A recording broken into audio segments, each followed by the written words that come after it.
have two stories for you tonight. Two things that actually happened to real people in real places. Both of them made a simple, ordinary decision, the kind any of us would make without a second thought. Both of them nearly didn't make it home. The first one is mine. Let me tell you about the man with the gun. Story 1. It was 2020.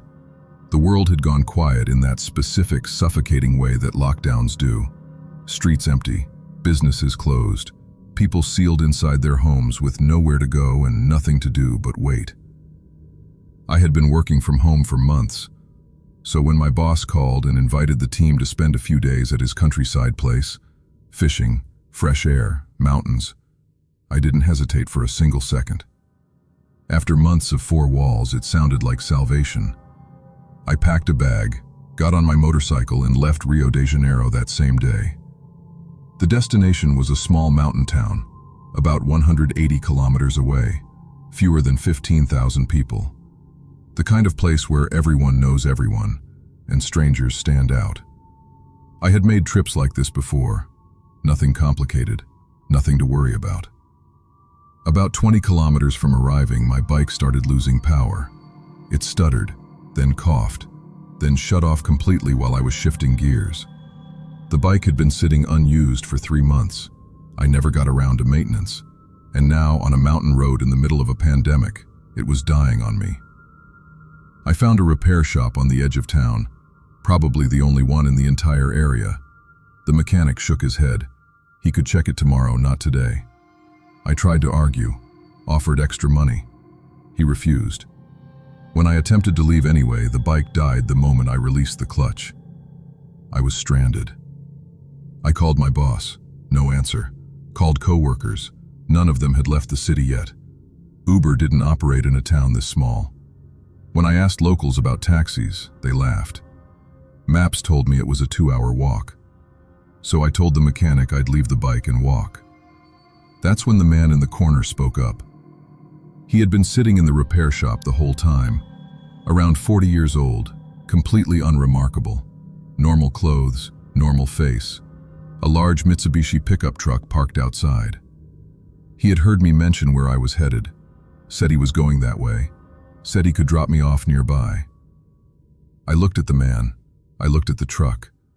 I thought about 2 hours of walking on mountain roads with a backpack, no signal, during a pandemic.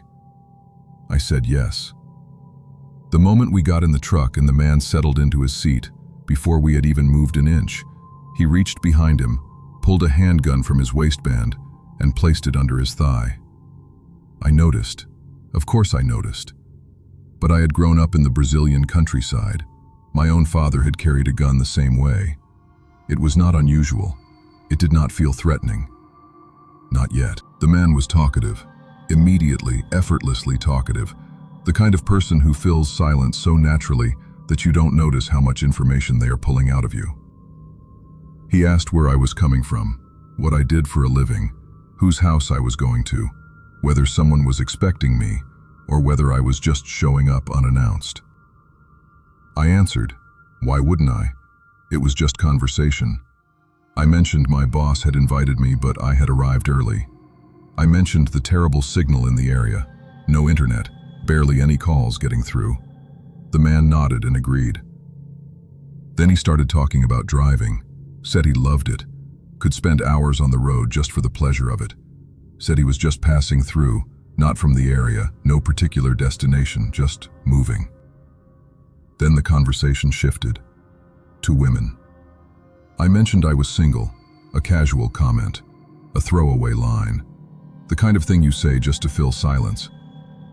The man's eyes lit up. He began talking about women across the country, with the casual expertise of someone describing restaurants, preferences, comparisons, recommendations. And then he said something that hit me like cold water. He said women from the Northeast weren't even worth raping. I sat with that sentence for a moment. The word used so casually, so conversationally, that it almost didn't register at first, like it had been slipped into the sentence just to see how I would react. He kept talking, describing women in different cities, said that if the service wasn't good, he simply didn't pay. I asked if that ever caused trouble. He smiled and explained, with perfect calm. He never stayed more than one night in the same city. And people, he said, wouldn't care if someone disappeared. So why would anyone care about one client not paying? I heard the word disappeared, and something inside me went completely cold. But the man kept talking, kept smiling, kept driving. And somehow, and this is the part that frightens me the most when I think back on it, I kept listening. The conversation was so smooth, so oddly normal in its rhythm, that I kept getting pulled along by it. It was 40 minutes before I thought to check the time. Less than 20 kilometers. That is how far the drive should have been. 20 kilometers, maybe 15 minutes. 40 minutes had passed. I grabbed my phone to check maps. No signal. Location wouldn't load. I looked out the window. Unfamiliar roads, unfamiliar landscape, the mountains sitting in completely the wrong position. I kept my voice steady, said, as casually as I could manage, "Hey man, I think we already passed it. You can drop me off here. I'll figure it out." He didn't look at me, just kept driving, relaxed, one hand on the wheel. "Why are you so nervous?" he said.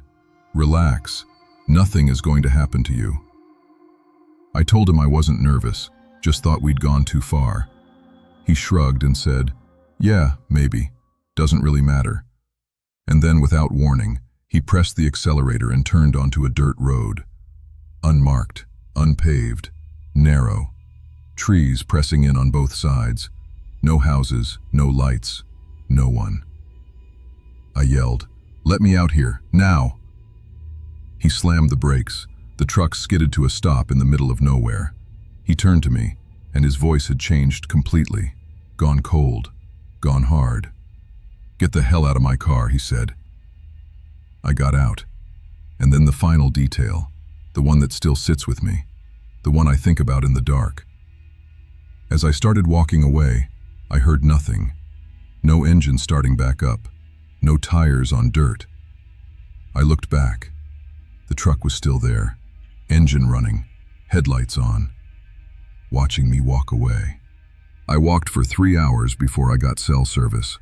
My boss came to pick me up, shaken when he heard the full story. In the days that followed, I kept coming back to the same questions. Questions I still have not been able to answer. Why did he ask so specifically whether someone was expecting me? Whether I had arrived announced or unannounced? Why did he get so viciously angry the moment I asked to be let out? Not annoyed, furious. The kind of fury that comes when a plan falls apart. And why, when I got out of that truck, did he just sit there, in the dark, watching? That is what genuine danger looks like. Not dramatic, not obvious. It makes conversation. It fills silence. It asks the right questions in the right order and waits, patiently, for the answers. And by the time something in your gut finally speaks up, you're already in the truck. Story 2. Some mornings are so ordinary that you remember every detail of them afterward, not because anything extraordinary happened, but because something almost did. I have a simple routine. On certain mornings before work, I drive to the nearby McDonald's for breakfast. 5:30, 6 o'clock in the morning. The roads are dark and empty. The world has not woken up yet. It is the kind of routine so unremarkable you could do it with your eyes closed. The same roads, the same turns, the same familiar landmarks every single time. Except on this particular morning, something caught the edge of my headlights. It was the wooded area beside the road, a tree line I had driven past dozens of times without a second thought. Dark, dense, completely unremarkable. But something moved inside it. 2 figures, both dressed entirely in black. Not dark clothes, not navy or gray, but the specific, deliberate black of people who do not want to be seen. They were just inside the shadow of the tree line, doing something that required both of them. They were dragging something. A bag. Large and dark. The size of a heavy-duty trash bag, but bigger. much bigger. The kind of size that requires two people to move. They were not carrying it. They were dragging it, pulling it through the undergrowth with the slow, deliberate effort of something very, very heavy. I slowed the car. That unconscious deceleration you do when something doesn't make sense and your brain needs another second to process it. Two men, middle-aged, both in black. No car anywhere visible on that stretch of road. No lights, no noise. Just them and the bag in the dark and the trees. I drove on. I keep coming back to one thing I said to myself that morning. I hoped it was just fly tipping. I genuinely, deeply hoped for that mundane explanation. But there was a small voice in the back of my mind, quiet, persistent, impossible to argue with, that kept saying something was wrong. Something darker was at play. We have evolved, over hundreds of thousands of years, to notice things that are wrong. Not the obviously wrong, those are easy. We evolved to notice the subtle wrongness, the detail that sits slightly outside the frame of what normal looks like.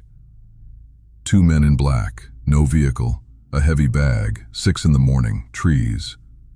Every single element of that picture sits slightly outside the frame. I am not going to tell you what was in that bag. I can't. Nobody can. Maybe it really was rubbish. Maybe. Two stories, two ordinary moments, two people who made the kind of small, unremarkable decisions all of us make every single day. I accepted a ride because the alternative was a 2-hour walk. I sat in that truck for 40 minutes. 40 minutes of being studied, tested, and assessed by a man with a gun under his thigh, before something finally broke through and told me to get out. And on a dark road before sunrise, I slowed my car for 10 seconds.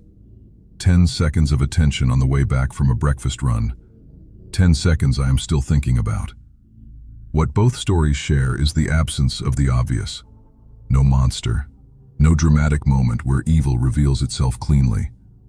Just a man making pleasant conversation. Just two figures in the trees. Just the slow, creeping wrongness of something that almost looks normal. Pay attention to the almost.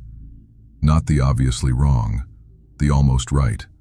The thing that looks fine but sits slightly outside the frame. The detail your gut noticed 3 full seconds before your brain caught up. That is not paranoia. That is the part of you that has kept you alive this long. Trust it. If either of these stories hit close to home, if you have your own version of this, drop it in the comments. I read every single one. And if you are new here, welcome. Try not to watch these alone.